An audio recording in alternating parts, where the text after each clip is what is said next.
BTR गोरोबथानि MoS खौ लानानै थांनाय मैया आसामनि गिबि मन्थ्रि डक्टर हिमन्त बिश्व शर्मानि मासि लानानै दैदेननायाव तेजपुर जनता भवननि निउ बिल्डिंआव रिभिउ मेल खुंफुंजादों। बे रिभिउ मेला आसाम सरकार, BTR सरकार आरो दुलाराय बर' फरायसा आफादनि गेजेराव जादोंमोन। बे रिभिउ मेलाव माखासे आयदाफोरखौ लानानै सावरायनाय जायो। बे आयदाफ्रानो जादों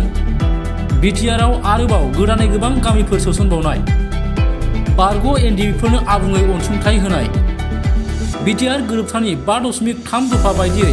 FRA 2006 नि गेजेरजों सनितपुर आरो बिश्वनाथ जिल्लायाव थानाय बर'फोरनि हानि जेंनाफोरखौ सुस्रांनाय,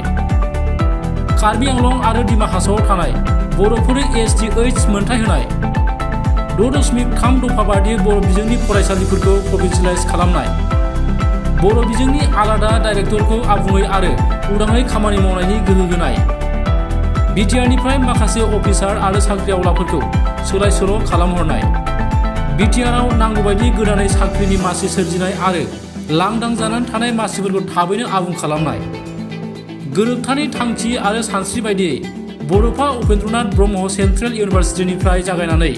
एनेक्सार 1, 2, 3 आरो 4 बायदियै गासैखौबो मावफुंनाय। रिभिउ मेलाव BTRनि गाहाय खुंगिरि प्रमद बर', लोगो गाहाय खुंगिरि गबिन्द बसुमतारी, दुलाराय बर' फरायसा आफादनिफ्राय बोसोनगिरि खुंगा स्वर्गियारि, लोगो आफादगिरि खोरोमदाव औवारी, गाहाय नेहाथारि कनिन्द्र बसुमतारी, बुंथिगिरि अबिद नार्जारिजों लोगोसे आसामनि गोबां सिनियर अफिसारफोर, BTRनिफ्राय प्रिन्सिपाल सेक्रेटारि आरो BTRनिनो गोबां अफिसारफोरा बाहागो लादोंमोन।